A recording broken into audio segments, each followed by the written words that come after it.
I come from Rajasthan and I'm not like English speaking audience. I got education in Hindi medium. When I went to IIT, then I realized that English is the premium creamy layer where everything happens. Actually, I started my first company to fix this gap in education side. Wow. Next month we will cross 10 million active paid users. 10 million users, I heard at least somewhere that you've crossed about 100 million basis. 100 million plus ARR, yes. In Mumbai, like around 70 to 80% production is happening through Kuku. We are actually doing 80% work through Generative AI. I have removed more than half of the team. Now you need less people but very good people.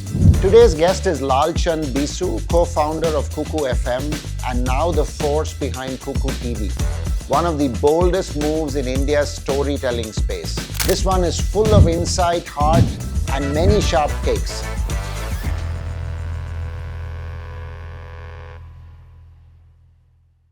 So Bisu, welcome to Arkam Ventures and Arkam's Leaders Lab. We are absolutely delighted to have you here. Thank you for inviting me here. Yeah.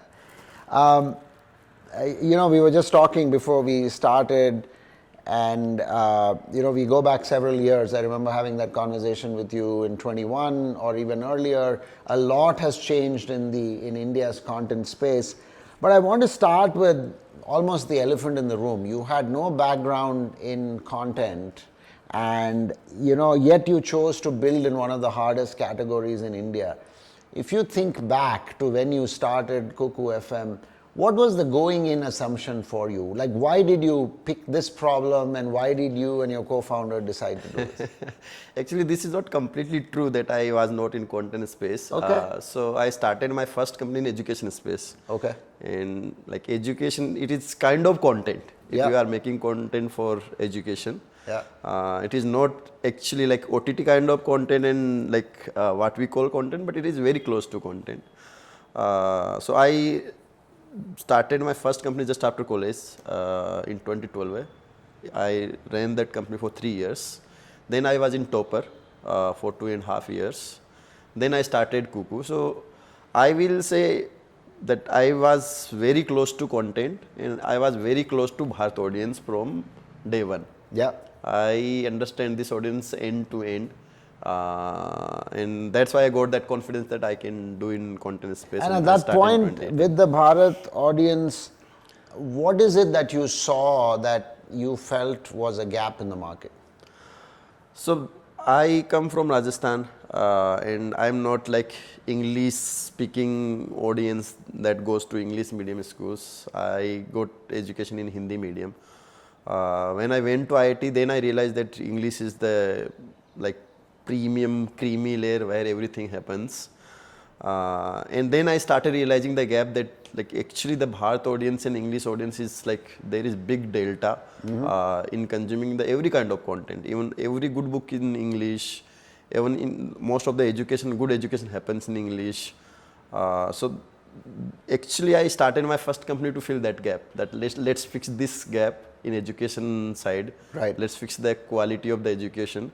And through internet you can control the quality. It like logically it sounds very well and I got convinced and then I started, but like now I look back, then I think education only through internet is quite difficult. But yes, like there is big delta. I started understanding in my college days itself. That's why I started my first company. And day by day when I went deeper into the market and real world, that how people are in day to day, they are consuming content. Then finally I connected the dots after Geo Wave, that now everyone is on internet. And globally there is trend that people consume a lot of content in their day to day life, apart from education. Yeah.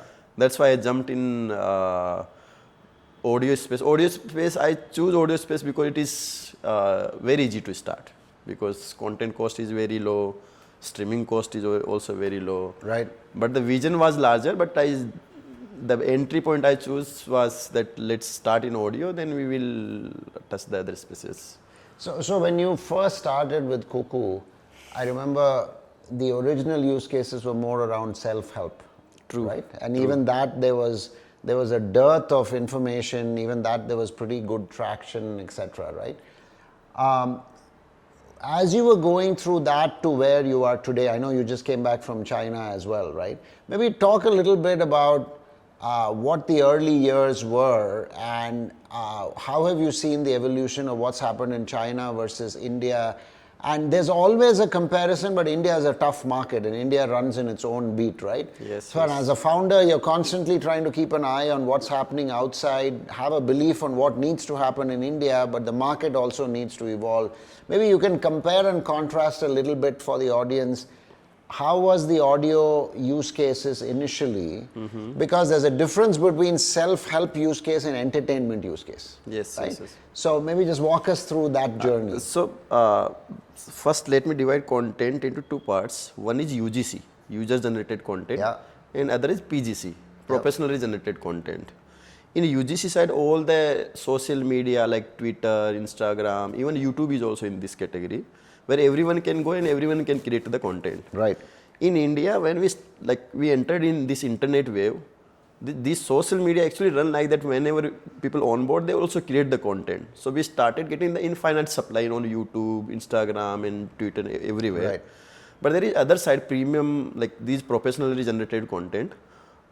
This is actually like you how to put extra effort. It is not like the number of users on internet will not directly create the good premium content. Right. So actually it needs extra effort, extra focus, extra skill also, and like the supply also depend on how many people are actually professionally creating the content. Right. So there was a big gap. Actually, we got infinite content in UGC side, but in PGC side there is a big delta.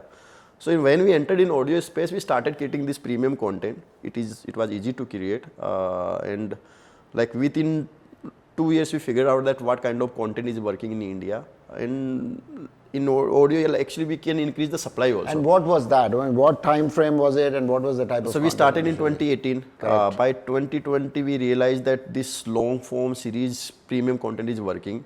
Then we started creating content in different genres. So we started with 2-3 genres. One is non-fiction side like personal finance, history, biography. This is self-help kind of content. Right.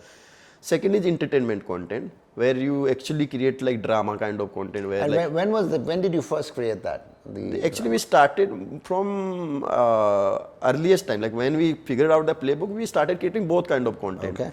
But when we started monetization, we got very awesome result on non-fiction side, the self-help side, but very bad result on fiction side. Interesting. People were not paying for fiction content. Correct. So we doubled down on non-fiction side. We started doubling down on fiction side. That's why you remember actually these self-help kind Correct. of content, because we were pitching that people are paying for self-help content. Which because was they are quite not- amazing at that point, the Yes. fact that people would still pay. You know, Yes, you were telling yes. me people from Rajasthan, from MP. We were the from- only Bharat product who started in Hindi, then we launched Tamil, Telugu, and who launched monetization actually. At that time, we got lot of doubts from outside that why you are starting monetization today, no one will pay. Right. And in India, content is already struggling, how this Bharat audience will pay. Yeah. But actually, when we started monetization in 21, January 21 we started, within 1 year, we got 250K active paid users. That was a good number in India. Like actually to An prove, amazing number. Yes, Yeah. to prove that actually Indians are ready to pay for this kind of content, for premium content. And actually after 2020, this wave started that if you want to get good premium content, then you have to pay. There is infinite UGC content. You can Right. always go on YouTube and other platforms. You can get that free content. But we actually want good quality, then you have to pay and consume the content. That's why people started paying on OTT also. Yeah. Like today, even when we started, at that time there were 20-30 million users who were paying on OTT. Within 2-3 years, it crossed 100 million. Yeah. Now it is, I think, more than 150 million. People are paying for internet. It will touch 200 million in, I think, next year. Right. It might be already because Jio sound in last IPL wave, there were a lot of people who paid on Jio. So I think there is around 200 million people in India today who are paying for this premium content, to consume this premium content. Yeah. So it is a very big market. That's a fantastic journey. On that, let me ask you a question. To what extent has the ability to pay evolved in the sense that 30 million people playing OTT, That's now become 200 million.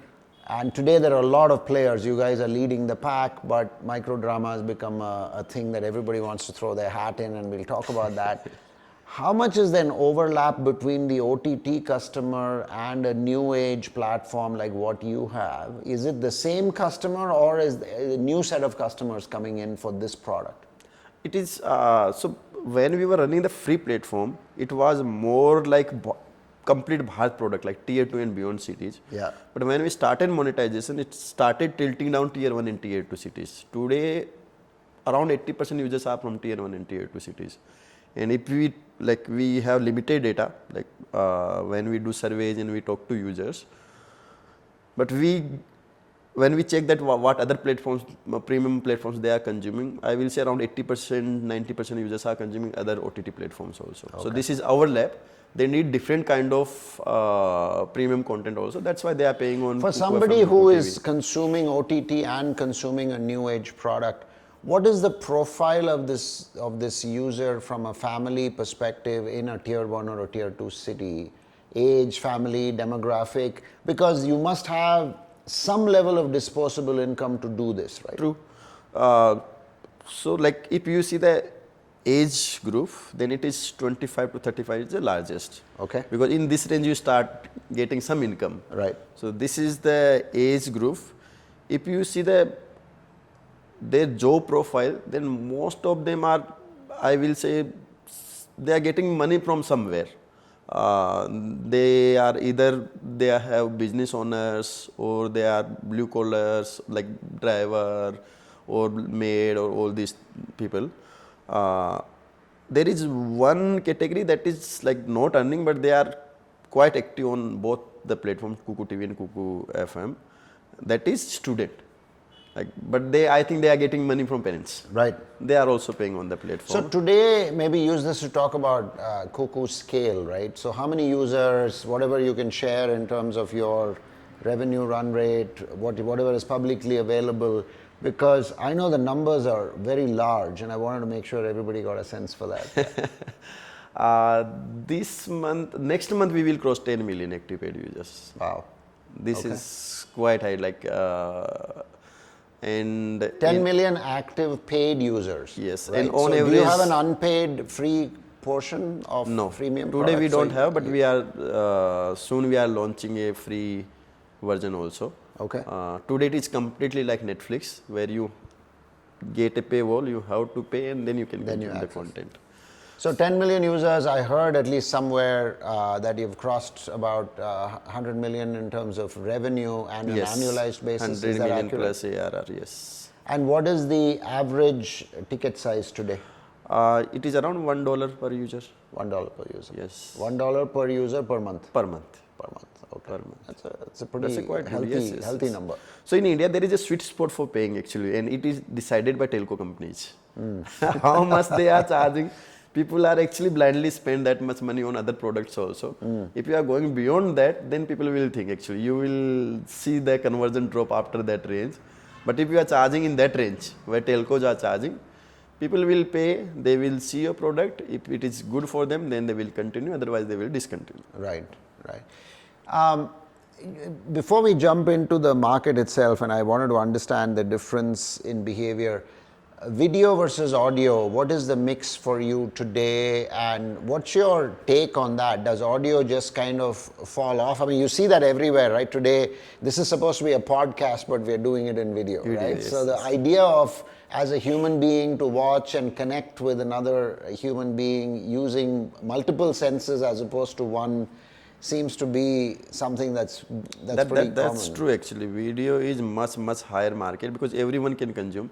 So for audio, actually the only limitation is that you have to fit in your day-to-day life. Right. There should be some setup that where you should be actually able to consume only audio.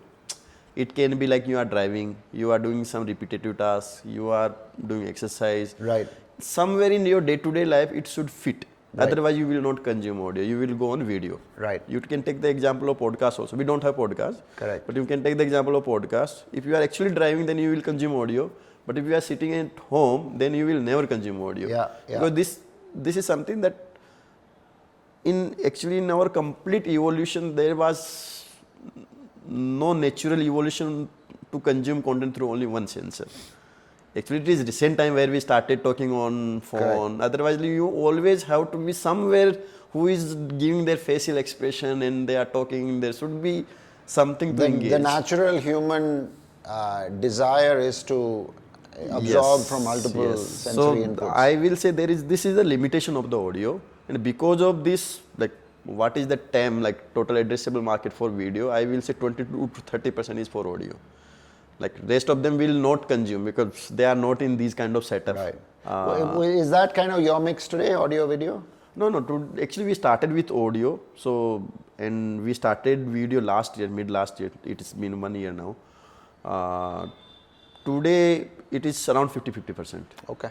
Like 50% audio and 50% video. Like this video is growing very fast. That's why in 1 year actually. So you expect it to end up with that 80-20 kind of mix? Yes, right? yes. It will in next 2 years, like in next 1 year, I think it will go to 80-20%. Right.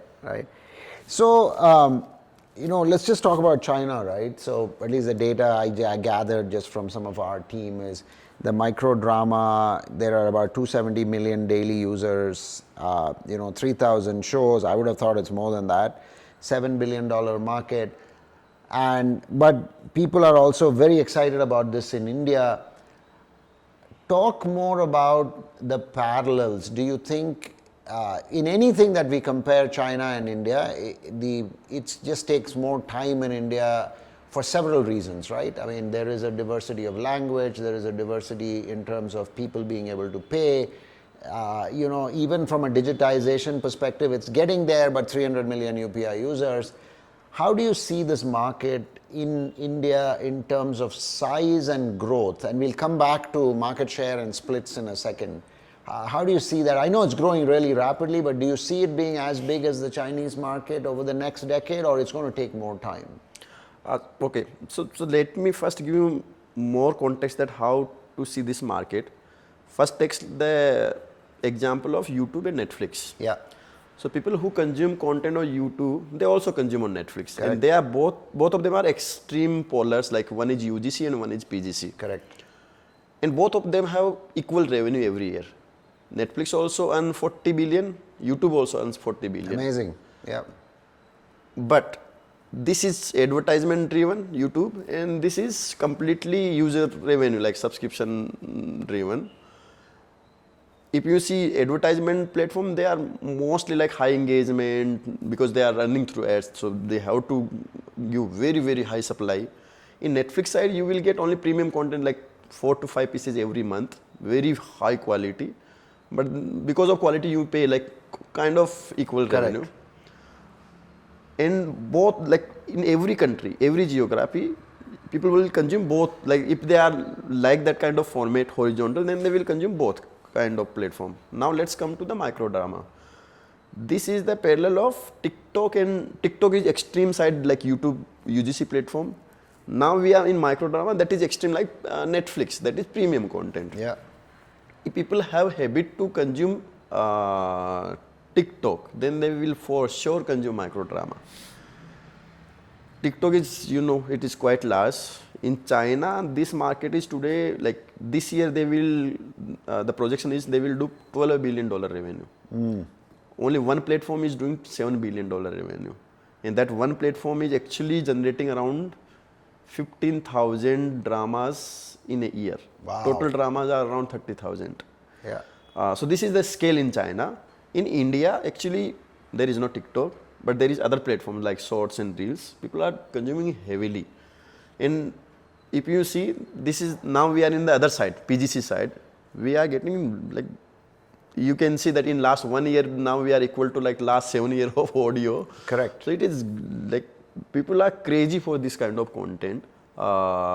And like today, we also have that kind of vision that we started in audio. It is a mobile first content. You actually consume in the mobile because you can go anywhere and you can consume the audio. Going forward, we will be the mobile first premium storytelling platform. It is mobile first. It is vertical. Actually, you can consume only in mobile. There is no horizontal or in TV you can consume. Right. but people have more slots to consume these kind of content. Even in washroom, people are taking mobile and consuming these kind of content. Yeah, You can't so- consume in the, like this TV and all these like OTT kind of content. But this is kind of content that you can consume anywhere. So there are more slots to fill this kind of content. So India is also very large. There is one more parallel. In China, the biggest platform is Hongou. They crossed their box office revenue. Their box office revenue is $5 billion and they are doing more than $5 billion revenue. Yeah. In India, box office revenue is $1.5 billion revenue, like 12,000 crore.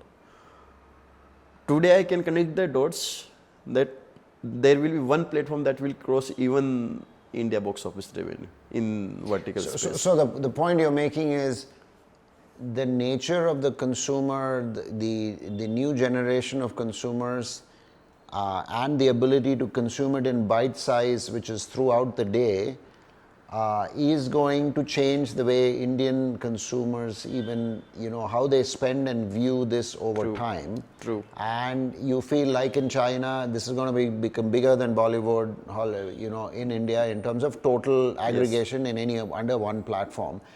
2-3 things I want to just unpack over here. One is, I totally agree with you that this is very addictive, right? So we were looking at a company, and one of the things we saw is, unlike Netflix, where there is peak viewing in the evening when people come back home, or peak viewing over the weekends, this type of content seems to have viewing Across throughout the day. Yes, because yes, like yes. what you said, you're going over to have breakfast, you're watching a 3-minute drama, you're over lunch, you're watching something else. Even between meetings, you might be watching something else. But to what extent does this then break down regionally? Because we are seeing people do microdrama in Telugu, that's happening in Tamil, it's happening in everything. So I want you to take a stab at the market because India is so heterogeneous from a language perspective, but also from what you said earlier, which is there is production quality, human production led content, and there is AI led content. So maybe take those two aspects and then we'll come back to monetization. One of the, I will say, similarity I saw in the China, there are around like 4 to 5 big players. One is actually dominating around 60 to 70% market, and rest of them are 30% of the market. Actually, top 3, top 4 are the big players. Right. Hongou is from, their parent company is ByteDance. There is one Aichi. Aichi is kind of like Netflix of China. Yeah. And there is one platform that is also owned by one big player. So one of the most important thing in this microdrama is the supply of the content. Because Correct. you are creating the premium content, it will cost some money. So you have to supply enough content, then you can only survive. And that's why there are these large players are dominating this space, because they had money and they are spending to create the content, and actually they are getting the larger share of the market.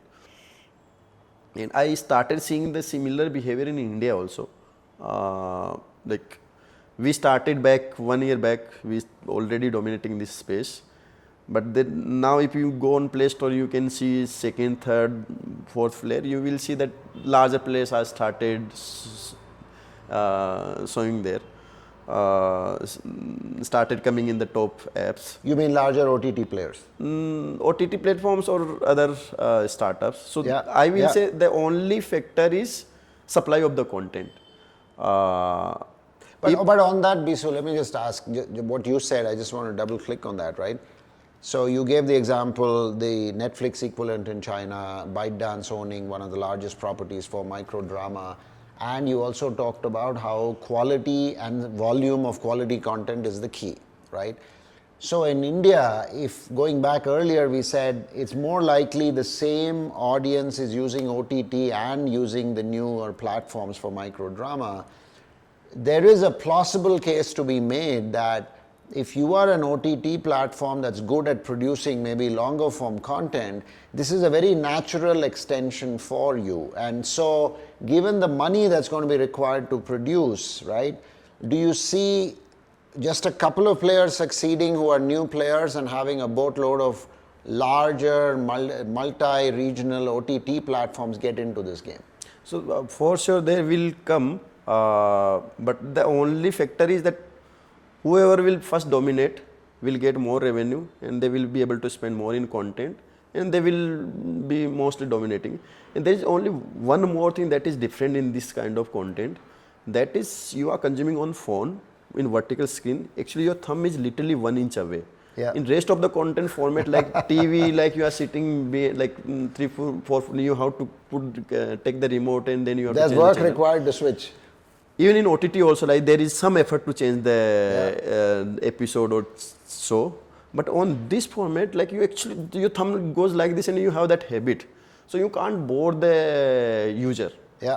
So the fundamentally, I will say this content is different. This content is very high pace and you need very high supply, because people are, if they get bored, they will switch to the other content. If they will not find enough supply, they will leave the platform. Yeah.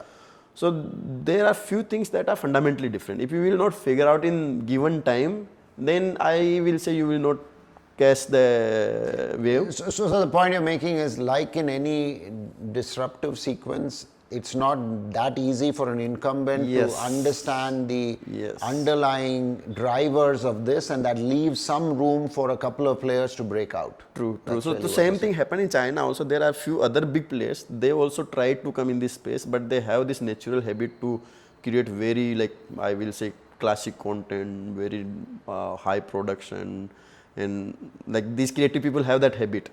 And they were never able to succeed because they were using the same playbook of the OTT to in this Right, format, and right. this will not. If you are making slow content, it will not work. So they wasted 2-3 years, and now they are like at 4th, 5th place.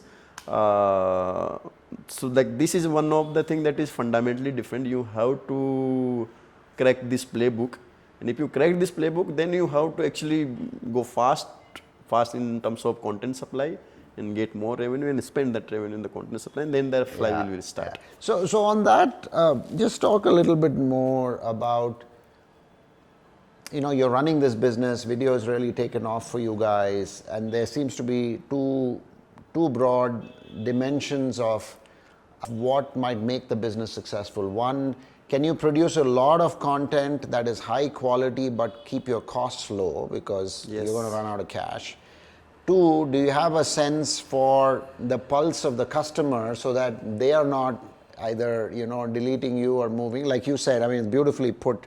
This is probably the closest you are to dropping something that you're watching, right? So on that, those two dimensions, cost versus production, right? What is the role of AI in this, right? Because I remember when you had come to our LP meet a couple of years ago, you had actually said that on stage. Yes. Look, I see AI as playing a very unique role in helping us produce a lot of content at lower cost. But there are now players who are doing all AI content, not just reducing costs in various other aspects of production. And then there are people who still swear by you need high quality human-led drama. True. I will say, so in this TV game, in this micro drama game, you need very high supply. And actually, I think we are at a very good spot today with generative AI given in the picture. We are able to produce this much high content. So in last discussion, I mentioned that this is fundamentally different. There is one more thing that is very important for microdrama, that is script. Like script is more important than anything else. Like Right. people don't demand for like high celebrity, very famous celebrity, but they demand a very high quality script. If your script is not that good and people are not getting hooked on that script, they will leave the platform. Yeah. And actually, we started using generative AI. I think it's now 3 years. When this generative AI wave started, we actually from that day we started. From using November generative 22, you've started. AI. In audio side, we are actually doing 80% work through generative AI. Okay. From thinking the title to plot to script to taking into audio, and all the visual assets, like all the thumbnails are through generative AI. Then we are making episodic videos, and all the marketing stuff is also through generative AI. Like almost everything is like I like giving high level number, around 80% stuff is happening through generative AI. It is not automated. You need creative person in front of the desktop, otherwise you will get the mediocre As an output. enabler. Yes, not enabler, like you actually need a very high quality creative guy in front of the desktop. Right. If you putting mediocre person there, then you will get the mediocre output. Yeah. So this is not automated system, but yes, every output is getting through generative AI.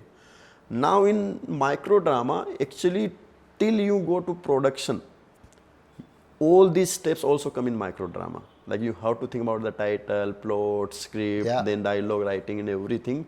After that you go to actual production. Till that everything happens to generative AI. In micro drama also, when we do this real shooting on the ground, we use a lot of AI. Like we try to reduce the cost by reducing the number of shoot days. Like typically in a movie you take around 3 to 6 months to shoot a movie. Right. We try to wrap in 2 to 3 days. So we take only one location or two locations, we try to shoot in only 2 days.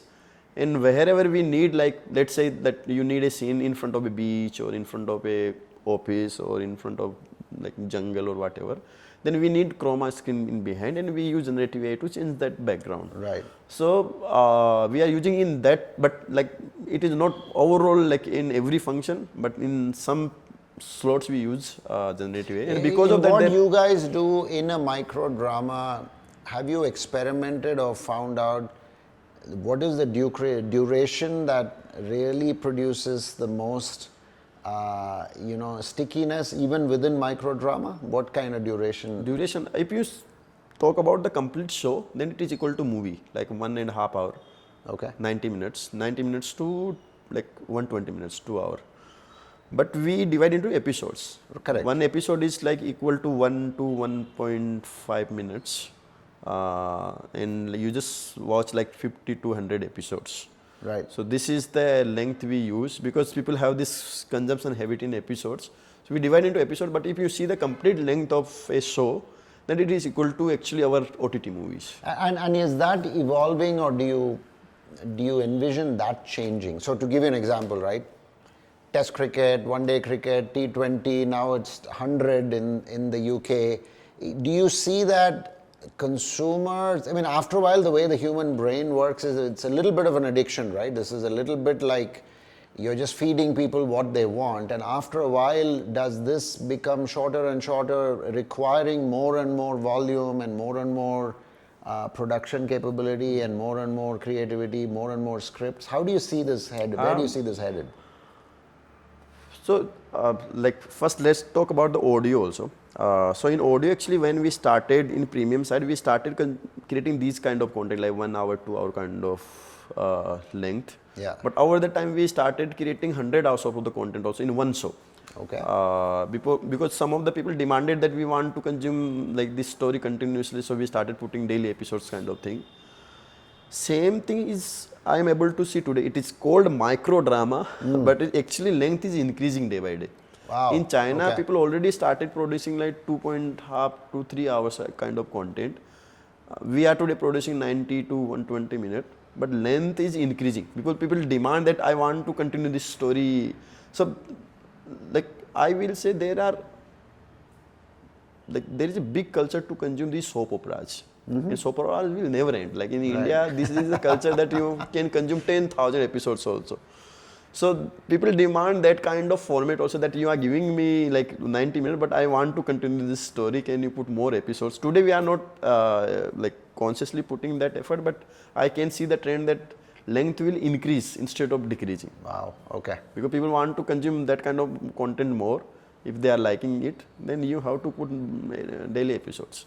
I think it was a few years ago, I was in New York. I was talking to somebody who had a very successful career in the VC business but retired, and he is now a part-time producer. And he was saying, hey, look, the thing that is riskier than even venture is actually the movie business. Right? So he was saying, I have no idea what's going to work or not work.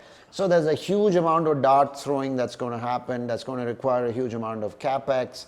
You see that even with the Netflix.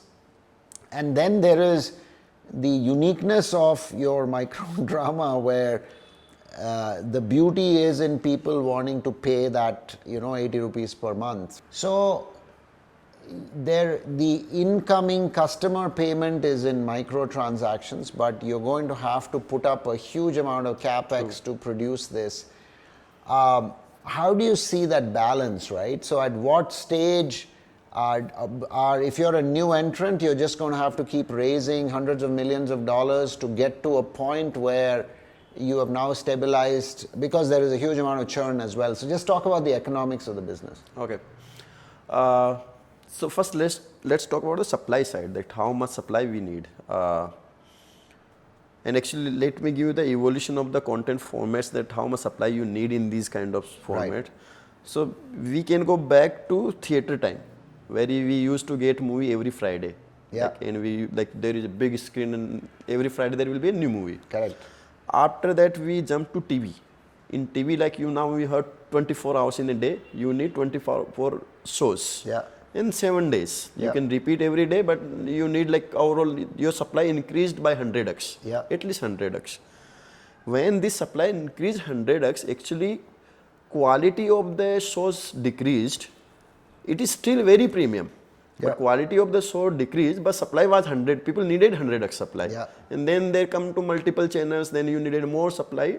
But there are, today there is famous TV actor, actress, they are very famous, but they are not compared to theater. Correct. Then we jump to OTT. In OTT, actually, you started serving every niche also. Like if you are creating Chernobyl, then Chernobyl is a very niche kind of content. So there are supply again increased to 100x. Yeah. If you see all the OTT platforms, they never used these theater celebrities. Even they used selected celebrities, but they created even 100x more supply. Now we are jumping to mobile first micro drama. It is mobile first. Yeah. Actually, in this shift also you need 100x more supply. So the supply is the most important factor, that how much supply you can give to the users. But again, you can actually reduce your celebrities cost also, quality also. But you need very good script but you need very high supply also. So high supply, high quality script, and across these, buckets of evolution that you put very nicely, what do you think will be the cost of getting high quality scripts and high quality supply at the volumes required for micro? So today, actually last month we produced 200k movies, 200 shows, not K, 200 shows. So Netflix and Hotstar producing 4 to 5 every month. We produce 200. And every show is costing us around 20 lakh rupees. This is cheaper than OTT platform, but we need very high supply. And if I give you example of China, then this Hongo platform is producing around, last year they used to produce 1000 shows every month. Now I think it is 1500 to around 1200 to 1500. 1200 to 1500 shows a month. Every month. We are 200. New shows. New shows. Wow. This month we are producing around 250 shows. They are producing more than around 1500 shows. So this is the supply you need on mobile, because the thumb is literally actually 1 centimeter away. You can change so fast, and you consume in lot of slots. Your consumption is also increased. So I will say you will need, you can multiply. Today we are spending more than 40 crore only in content, and it will increase over the time. So you will need very high amount of spending only in content. Over the time we are working on lot of tools. We discussed about generative AI. We will reduce per show cost. But again, but it's not going to remove the need for capex. Yes, basically. it will be there. So it is quite high. Today, we were discussing 2-3 weeks back, that in Mumbai, around 70 to 80% production is happening through Kuku. Across the TV, movie, everything, 70-80% production houses are working for Kuku. Around 5 to 7,000 people are every month getting job through Kuku, because of in every That's show amazing, there is 50 to 60 people. They need 50 to 60 people to So in all of Mumbai, 70% of anybody who's involved in any in OTT, TV, movies, everything, 70% production houses are covered by Kuku. So coming back to the supply, the demand side of things, right?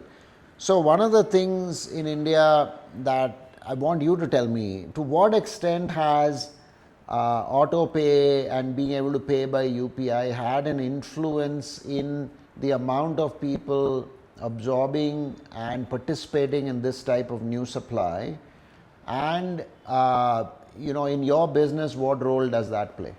So I will say so there were two things that actually changed in India in last 8 to 10 years, and because of that, lot of business exists in India today. One is internet wave, that Jio happened in 2016-17, and second is UPI.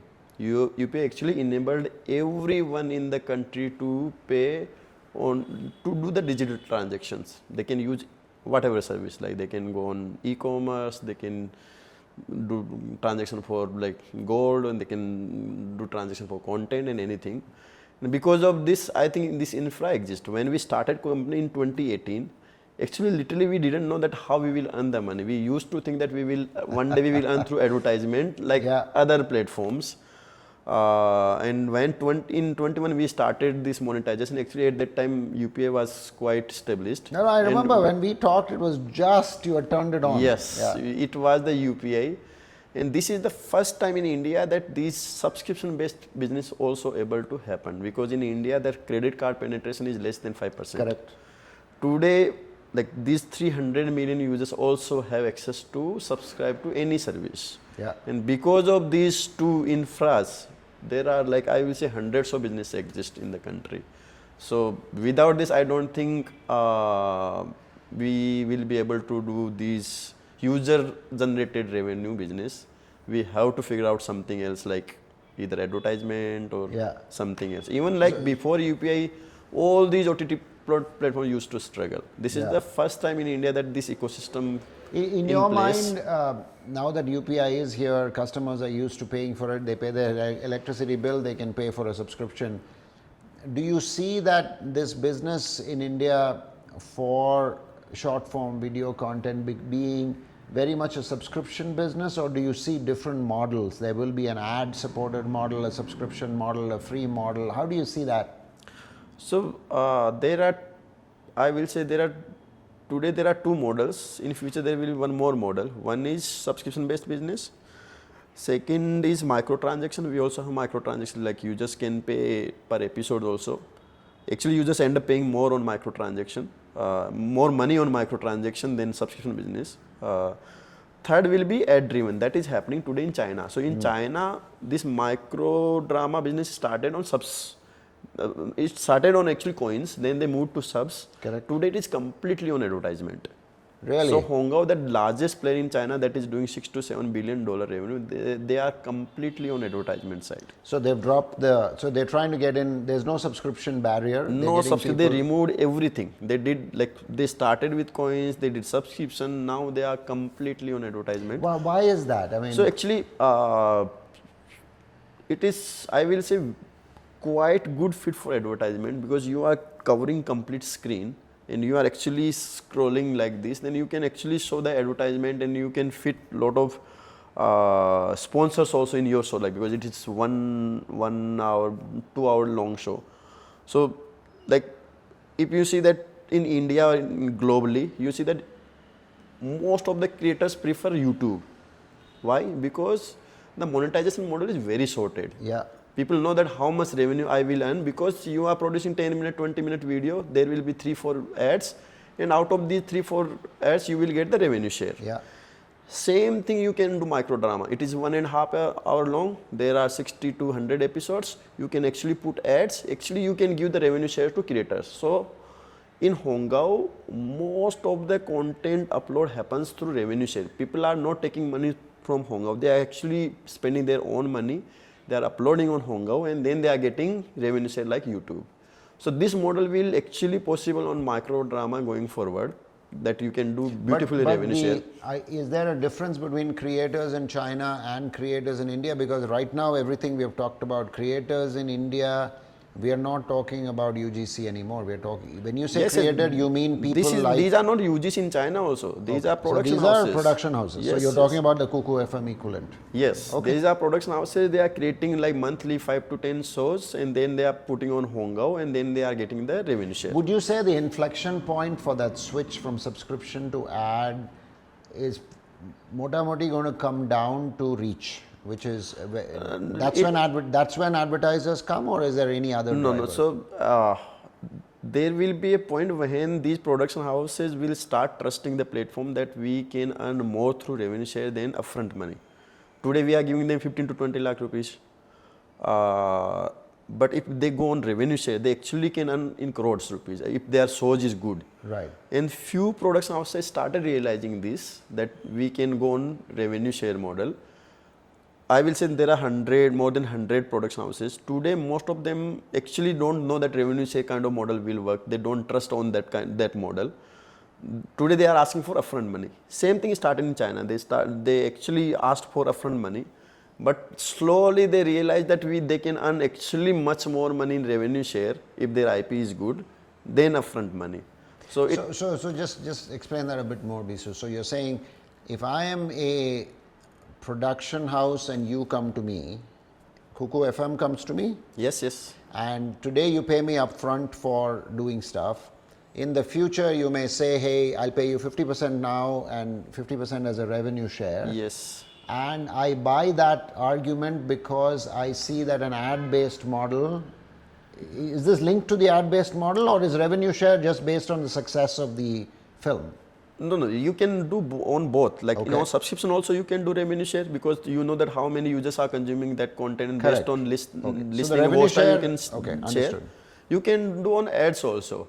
Now actually already there are few production houses that started realizing, actually we got like 5 to 6 queries in last month that can we go on revenue share, because they are seeing the number of views. There are, I think 2-3 shows they crossed 100 million views. Wow. 100 million watch. They know that how, like, this is crazy shows. Like, rarely any movie get these kind of views on like OTT platforms. They are getting this much reach. So, if it so is the, revenue what's share. the answer to the earlier question? When do you think, today in India it's predominantly subscription, correct? Today is subscription. When do you think the Indian market may cross over to ads? Because the revenue share point is common to both, right? True. To subscription and ads. Yes. What is the driver to switch over to ads? This is actually quite tricky part that we are also brainstorming inside the company. So the biggest struggle for us to get the ad inventory. Today we are able to get an inventory from Google or Amazon, and they also are giving us like 60 to 70% revenue.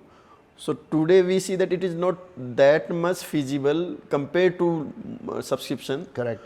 If we somehow can figure out this ad inventory, then we will be able to get 100% revenue, and then we can actually switch from subscription How to this side. How do they do it in China then? In China, on in the China, ad actually, Hongao is completely owned by ByteDance, and ByteDance have this so it's a vertically advertisement integrated system. Yes. But I'm very confident this time, because our like more than 80% audience is from tier 1 and tier 2, and this is the audience for that everyone actually want to pay and want to grab this audience. Actually, in ShareChat and all these old platform where we copied TikTok and we got actually hundreds of million MAU, they were tier 3 and beyond. Nobody want that audience. Actually, we also try to get that audience. Actually, if you want to get subscription from these audience, they will not pay on your platform. So nobody is going to get that audience. So what you're saying is you're very confident the switch to an ad-based model will happen, but the how it happens and when is still a bit unclear. That's tricky part, yes. A bit unclear. But we started working on this direction. I think in next 1 year we will figure out something. Yeah, that's really exciting. Last point on the demand side, right? What do you make of the churn in this business, right? So at least some of the companies we have seen, retention after 1 or 2 months is only at about a 30% level, right? But there is also those who talk about, the gray side of UPI autopay, where some people don't make it easy to cancel, etc.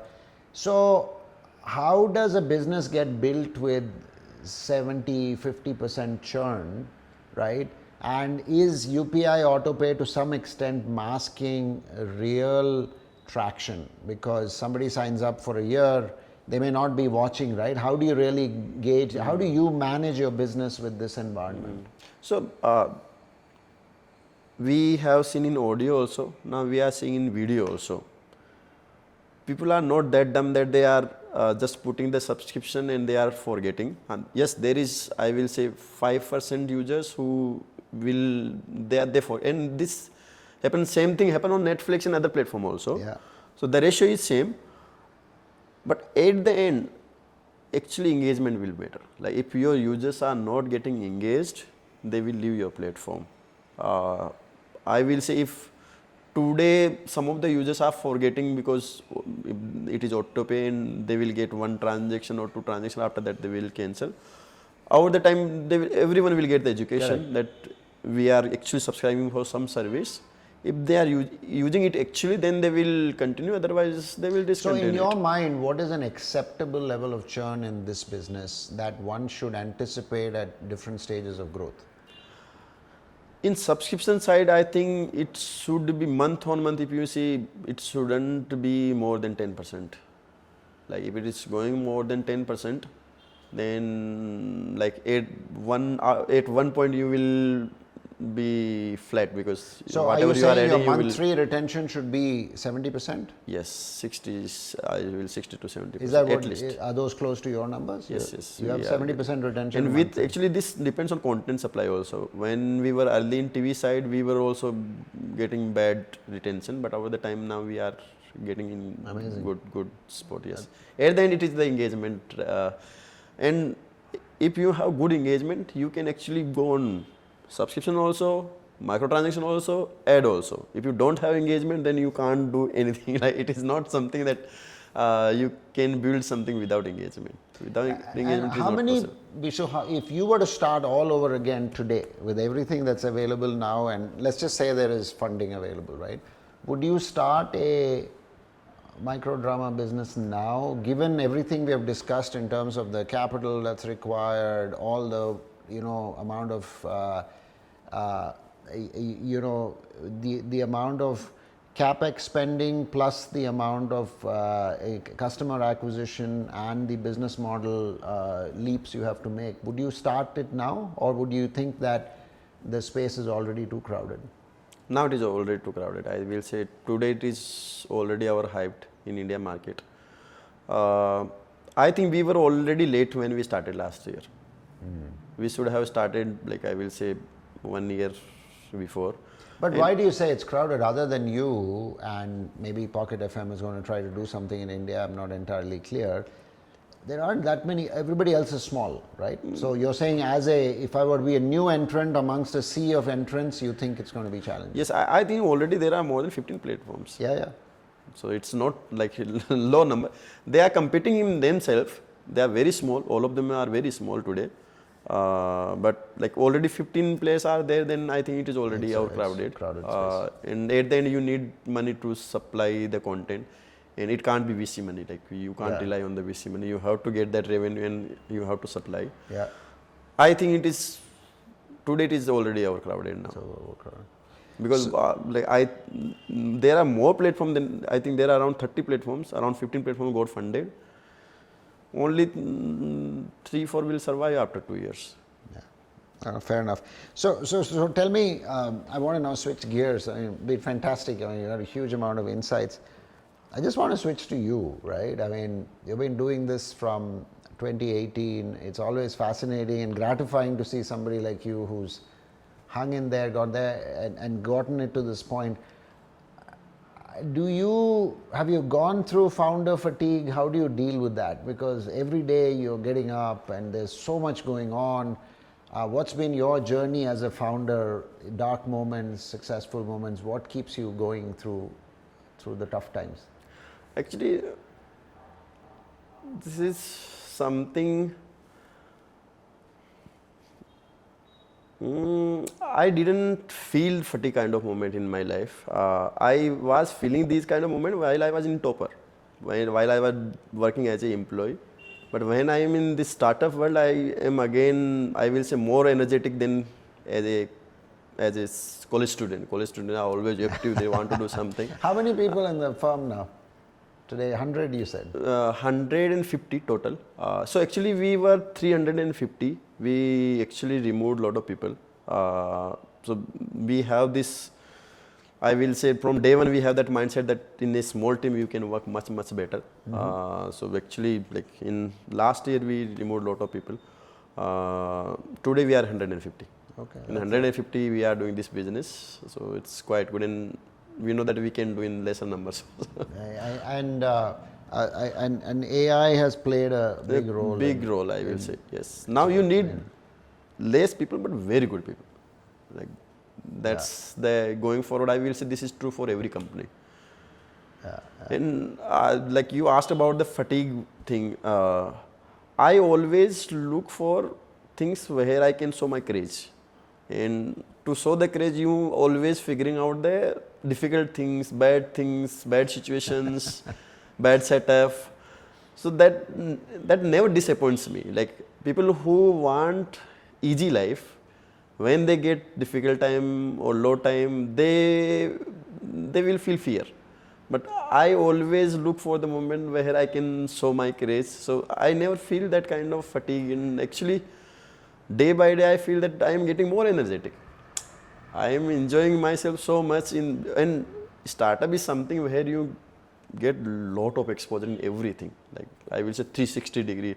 Sometimes you are handling your team, sometimes you are handling content, sometimes product, tech, outside of the company also meeting VCs, sometimes your competitor doing some PR, blah blah. Like you are getting all the exposure and I always pray for like to get more strength to face more difficulties. Not that I want easy life. So I think that attitude helps me to keep That's wonderful. energetic all the time. What do you think, over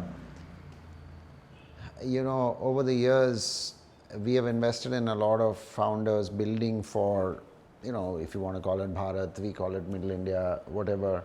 What do you think? It was Madhu at Credit B, it's been, Nischay at Jar. What do you think, if you're a founder, investor, and you're pitching to investors, let's say, I'm sure a lot of founders come and talk to you and you've got an idea for Bharat.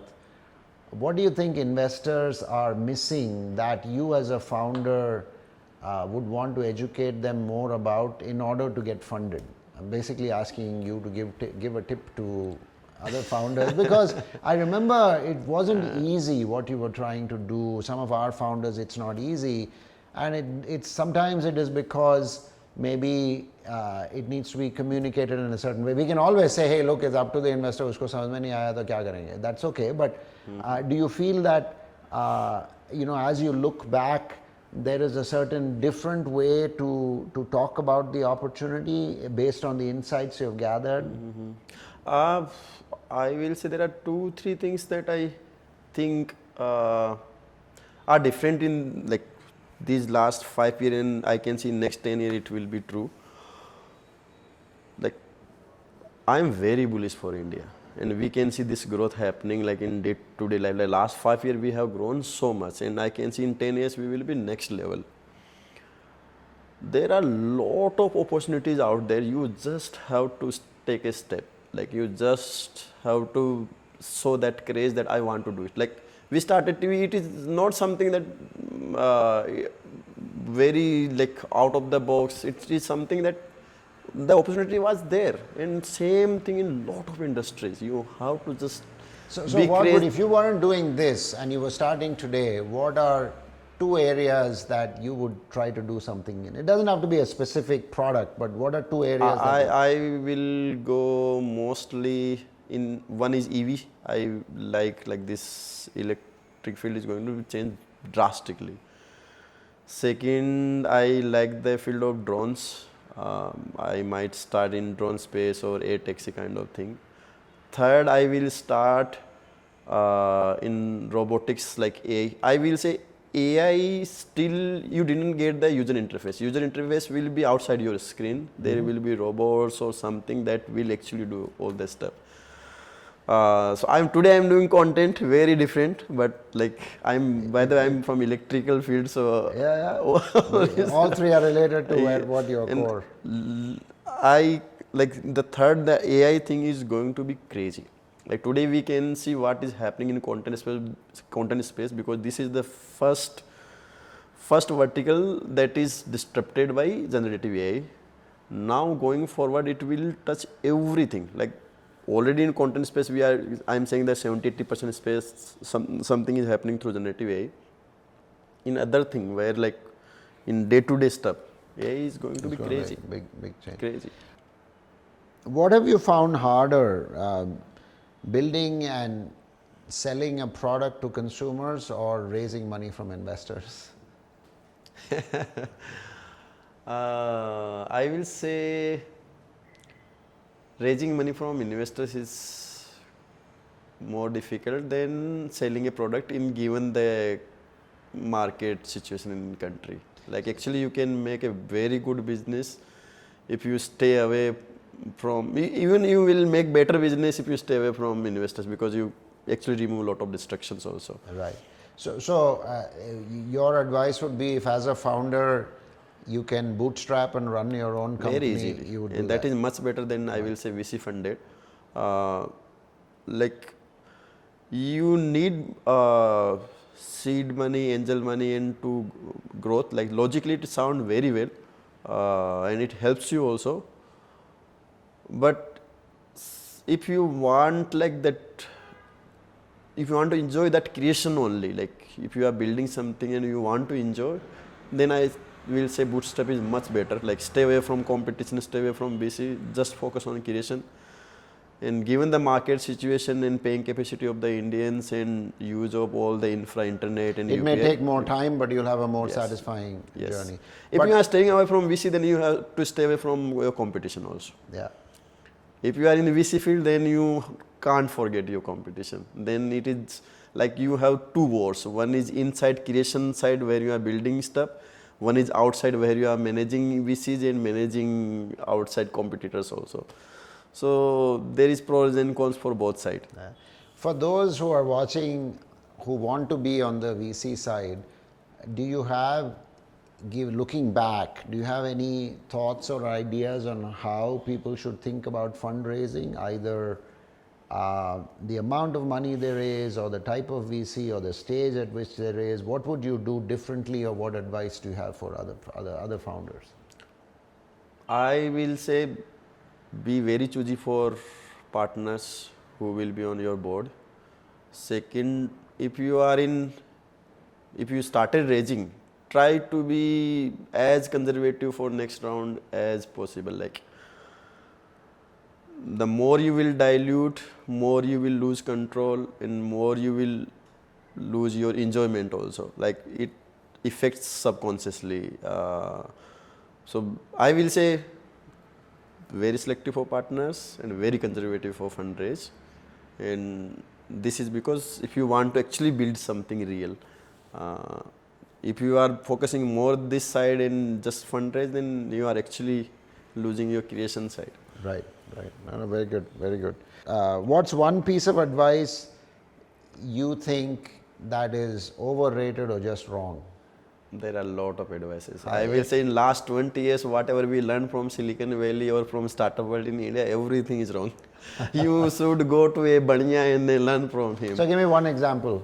Like I will say like from leading a team, hiring the structure, like making different departments, focusing on PR, even raising money, everywhere you can doubt. Literally everything you have to see from your lens, and there are actually I will say in US they recently realized that they are in woke mind. Through logic and reasons they have reached a place that is not even natural. Same thing happened in Silicon Valley side also, and now a lot of people realizing and they are actually doing lot of cost cuts, doing layoffs. They know that they don't need that kind of people to run a company. And we learned in that last 20 years in Indian startup ecosystem. Like, I'm telling about my in my company, what I did in last 1 year. I have removed more than half of the people, more than half of the team. I removed product layer. There is 0% in product team. I removed marketing layer. There is 0% in marketing. I removed all the meetings. There is 0 meeting happens in the company. Because of COVID, we filled that complete calendar. Like in September, I put a message that you will do this is 0 amazing. meetings. I have a question for this, but finish. So no marketing, No meetings, marketing, no product. 0 meetings, and like I will say 0 managers. Everyone is the IC in the company now. Like everyone have to work, like there is no... And you're having the best growth and the best scale. Last 1 year we did the that you've best ever growth, had. yes. So, and how would you summarize that? Is your summary then, Bisu, that each founder has to decide what actually works for them Yes. versus listening to what's So out business fundamentals are very old, very old. They are true in past time also, they are true today also, they will be true in future also. Whatever layer we are creating on those fundamentals, even startup name is also very fancy, created by we people created that structure. Business fundamentals will not change. Like at the end you have to create something, then there is next step is you have to distribute and you have to get enough money to double down on your creation. That's the simple formula that every baniya use it. And that you have to focus on your company also. Every layer is fake. Every layer. And in like, I will say, apart from the individual contributor, whatever layer we created, everything is fake. And is there, this is fantastic because it's working for you guys, but it's not necessarily it'll work for everybody, that approach. But what have you done to make it work? Just to ask you a specific example, if there are no meetings, there are no managers, there is still accountability, right? There is still people are doing their jobs, that is somehow all adding to company growth and company success. What has been that change once you remove those layers? How does the coordination happen? So now what used to happen in 1 hour long meeting where 10 people used to attend, now that same thing happens within 5 minutes on the table.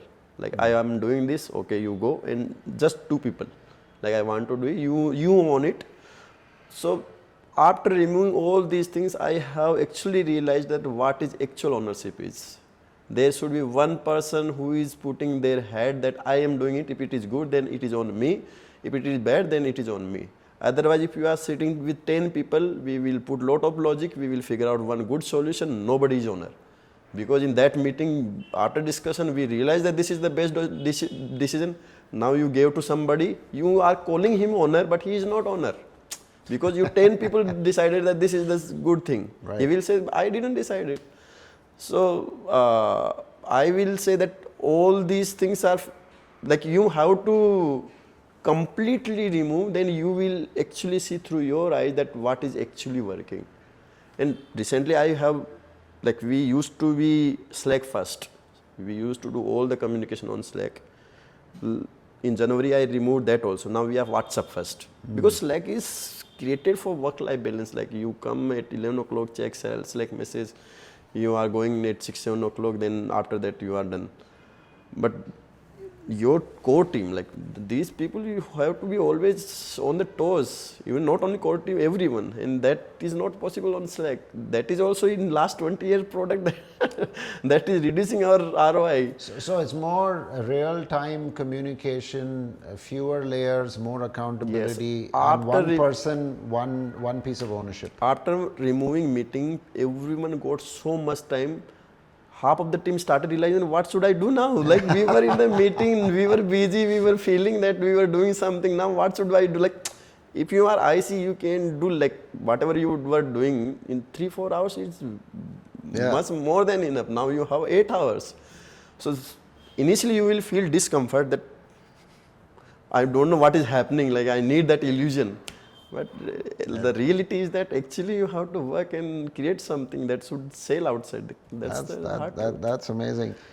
The next question I was going to ask you was, what's been a failure or a setback that taught you a lot? But sounds like you've learned this. This is probably the one where you learned that don't listen to whatever management mantras you hear outside. Yes. I always close my ears when I I put the filters. If you are a creator in the past, really have done something, like you have to put very hard filters to remove the noises. I will say, like in everywhere, not only this, everywhere you have to put very hard filters, because we have created so many layers on creation, and everything all is fake. Like literally, like every layer on creation keep you away from creation, and the quality will degrade.